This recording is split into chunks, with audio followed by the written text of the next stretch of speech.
सबसे पहला, ऑस्टियोपोरोसिस आम तौर पे ओल्ड एज में देखा जाता है, यानी कि अगर एज 65-70 इसके आसपास या इससे ज़्यादा है तो हड्डी का कमज़ोर हो जाना एक नेचुरल प्रोसेस है। जैसे स्किन लटक जाती है, दांत लूज़ हो जाते हैं, हेयर, हमारे बाल जो हैं वो ग्रे हो जाते हैं, ऐसे ही हमारी बोन्स भी वीक हो जाती हैं। एक सेगमेंट है जो कि ओल्ड एज में होता है। दूसरा सेगमेंट है जो आपने मेंशन किया, वो लेडीज़ जिनको मीनोपॉज हुआ।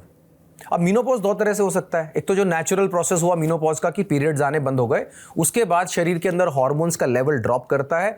खास तौर पे एक हार्मोन जिसको हम ईस्ट्रोजन कहते हैं, जब वो लेवल कम होता है तो हमारी हड्डी कमजोर होती है। इसीलिए फीमेल्स के अंदर एक एवरेज एज इंडिया के अंदर अराउंड 47 ईयर्स है जब लेडीज को मीनोपॉज होता है। उसके बाद बोन क्वालिटी डाउन होनी शुरू होती है। तो दूसरा कारण हो गया मीनोपॉज। अब मीनोपॉज जैसे मैंने बताया, एक तो नेचुरल मीनोपॉज हो गया, दूसरा सर्जिकल मीनोपॉज हुआ।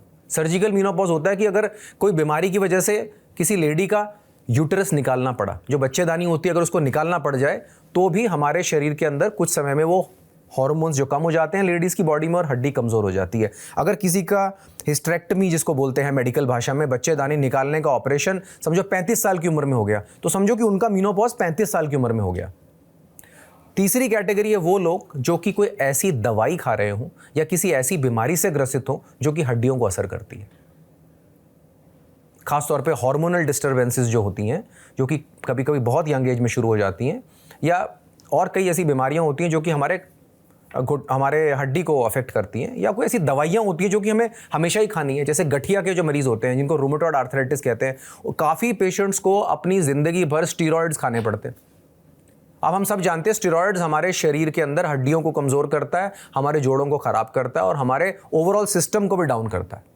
तो अगर वो खा रहे हैं स्टेरॉइड्स तो उनकी हड्डी कमज़ोर होगी। तो ये 3 कारण है ऑस्टियोपोरोसिस होने के। और आपने बिल्कुल सही कहा, फीमेल्स का ऑस्टियोपोरोसिस मीनोपॉज के बाद और मेल्स का ऑस्टियोपोरोसिस आमतौर पर 65 साल के बाद।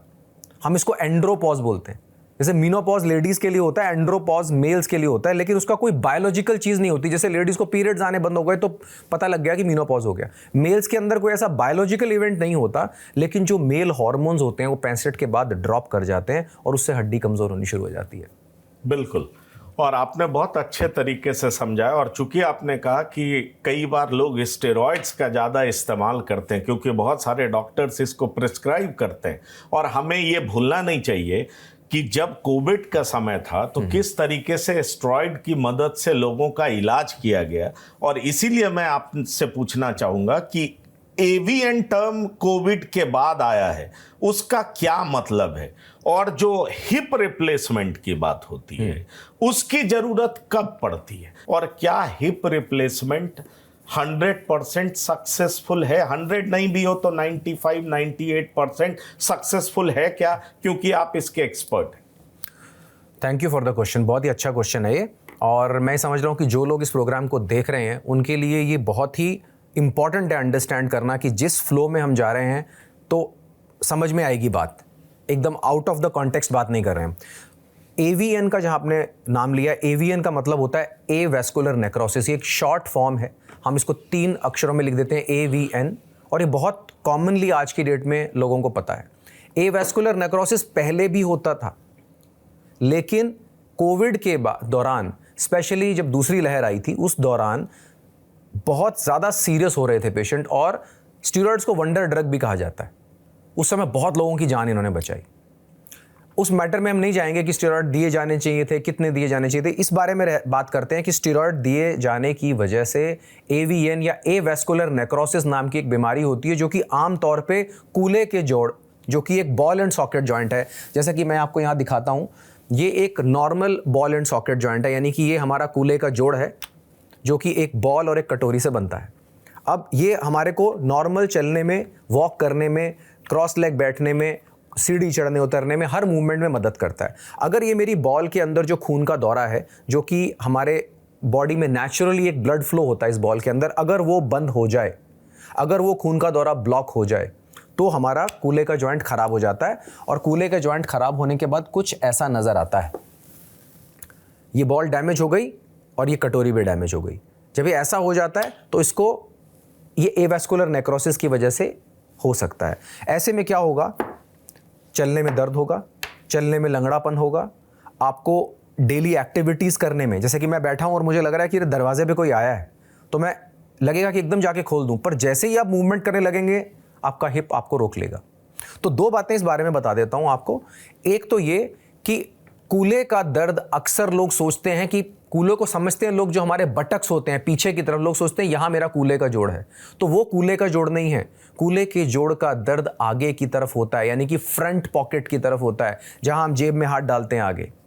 अगर बैक साइड में दर्द है, यानी कि हमारी बैक पॉकेट की साइड पे दर्द है, तो कॉमनली वो कमर में नस दबने की वजह से होता है, जिसको आमतौर पे लोग साइटिका के नाम से या शियाटिका बोलते हैं लोग कॉमन शब्दों में। लेकिन अगर हिप जॉइंट का पेन है तो मेजॉरिटी पेशेंट्स में आगे की तरफ होता है, ग्रॉइन पेन होता है, फ्रंट पॉकेट में होता है। दूसरी बात, कूल्हा खराब होना सिर्फ ओल्ड एज की प्रॉब्लम नहीं है। हालांकि आपकी बात से बिल्कुल सहमत हूं कि कूल्हे की हड्डी टूटना एक ओल्ड एज का प्रॉब्लम है, और उसके लिए हिप रिप्लेसमेंट सर्जरी बहुत समय से हम करते आ रहे हैं। लेकिन आज की डेट में एवास्कुलर नेक्रोसिस बहुत यंगस्टर्स को भी अफेक्ट करती है, 20 साल, 22 साल, 25 साल, 30 साल। और कोविड के बाद ना कि इसका नंबर बढ़ गया, बल्कि इसकी अवेयरनेस भी बढ़ गई।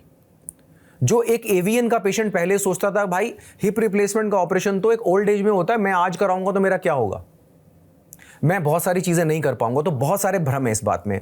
लेटेस्ट एडवांस टेक्निक से सही इम्प्लांट डाल के, उसको सही पोजीशन में डाल के जब हम पेशेंट की सर्जरी करते हैं, तो पेशेंट की 99% पेशेंट्स की लाइफ में कोई रेस्ट्रिक्शन ऑफ मूवमेंट नहीं रहता है। आमतौर पे लोग सोचते हैं कि मेरा कूल्हा चेंज होगा ना, मैं नीचे नहीं बैठ सकता, मेरा कूल्हा चेंज होगा तो मैं बाइक नहीं चला सकता, मैं साइकिल नहीं चला सकता, मेरी पर्सनल लाइफ, मेरी सेक्सुअल लाइफ अफेक्ट होगी, क्योंकि जैसे मैंने बताया यंगस्टर्स को भी होती है प्रॉब्लम। तो ये सारी एक्टिविटीज़ आजकल की latest techniques, latest technology, latest implants को यूज़ करके हम पेशेंट्स को बहुत अच्छी क्वालिटी ऑफ लाइफ दे सकते हैं। अब जब हम आते हैं ओल्ड एज में, तो ओल्ड एज में मैं आपसे थोड़ा सा एक बात में असहमत हूँ कि लोग ये अक्सर सोचते हैं कि कूल्हे का ऑपरेशन हो गया तो कुछ तो अब सही नहीं होगा। मैं आपको बता दूं कि अगर कूल्हे का फ्रैक्चर हुआ और ऑपरेशन नहीं करा तो बहुत सारे बुजुर्ग लोग 3 महीने से ज्यादा नहीं निकाल पाते। लेकिन अगर कूल्हे का ऑपरेशन हुआ और वो कामयाब रहा, जो कि आज की डेट में एक अच्छे अस्पताल के अंदर अगर किया जाए जिसमें आईसीयू फैसिलिटी हो, तो कामयाब होता है। पेशेंट को ऑप्टिमाइज करने के बाद, पेशेंट को प्रिपेयर करने के बाद कामयाब होता है। और अगर कामयाबी मिली तो फायदा सिर्फ फिजिकल नहीं होगा, मेंटल भी होगा। फिजिकल क्या होगा, हम चाहते हैं कि पेशेंट जल्दी से जल्दी खड़ा होकर चले। एक बुजुर्ग इंसान अगर बिस्तर पकड़ ले तो वैसे ही जीने की इच्छा छोड़ देते हो। तो हमें चाहते हैं कि उनकी मूवमेंट बनी रहे, हम चाहते हैं कि वो जल्दी से अपनी इंडिपेंडेंस गेन करें। मैंने कॉमनली क्या देखा है कि बुजुर्ग लोग सोचते हैं कि अब मैं बच्चों पे डिपेंडेंट हो गई, अब मेरे को तो टॉयलेट के लिए भी किसी को मदद करना पड़ रहा है, मैं तो बिस्तर में ही हूँ। ये ट्रीटमेंट नहीं है। अगर डर के हम प्रॉपर इलाज नहीं कराते हैं तो हम डिनाई कर रहे हैं, हम मना कर रहे हैं उनको कि हम आपका ट्रीटमेंट नहीं कराएंगे। तो आज की डेट में सर्जरी को बहुत सेफली परफॉर्म किया जा सकता है मेजॉरिटी पेशेंट्स में। हम जनरलाइज नहीं कर सकते इसको, लेकिन हम जानते हैं कि आज से 20 साल पहले हम कहां थे और आज कहां हैं। तो हिप रिप्लेसमेंट बहुत कामयाब ऑपरेशन है। एवीएन यंग या ओल्ड किसी को भी अफेक्ट कर सकता है। कोविड के दौरान स्टेरॉइड का यूजेज हुआ, उसके बाद इसका इंसिडेंट बढ़ा और ये बहुत ही सक्सेसफुली करा जा सकता है और आपको एक नॉर्मल क्वालिटी ऑफ लाइफ दी जा सकती है। तो THR या टोटल हिप रिप्लेसमेंट को, जैसे एवीएन आपने बोला, एवास्कुलर नेक्रोसिस को एक शॉर्ट टर्म है, टोटल हिप रिप्लेसमेंट की एक commonly use term is THR। तो जो एवीएन के पेशेंट्स हमारे पास पूरे इंडिया से आते हैं, उनके अपने ग्रुप्स होते हैं व्हाट्सएप पे, वो डिस्कस करते हैं कि मेरा क्या इलाज हुआ, क्या नहीं हुआ, मैं किसके पास गया और मैं कैसे ठीक हुआ। तो ओल्ड एज में अगर हम सर्जरी करें तो we are not taking risk, but we are taking risk to give the life back to that person. मतलब आप एक कैलकुलेटेड रिस्क जब लेते हैं तो एक्चुअली पेशेंट को आप एक नॉर्मल जिंदगी दे रहे हैं, और अपने एक जो बुजुर्ग इंसान, आपके दादा दादी जो भी घर में है, वो बहुत लंबे समय तक आपके साथ रह पाएंगे और आपका ध्यान भी रख पाएंगे और अपना आशीर्वाद भी दे पाएंगे। नहीं, बिल्कुल। और मैंने ये सवाल इसलिए किया ताकि लोगों के बीच में जो भ्रांतियां हैं वो दूर हो सके, और आप जैसे एक्सपर्ट की मदद से अगर इस बात को लोगों के सामने रखा जाए तो जो लोग इस संशय में हैं, शक में हैं कि पता नहीं मेरी स्थिति और खराब हो जाएगी, मुझे लगता है वो बेहतर जिंदगी के लिए निश्चित रूप से आप जैसे एक्सपर्ट से कंसल्ट करेंगे और बेहतर जिंदगी लीड कर सकेंगे।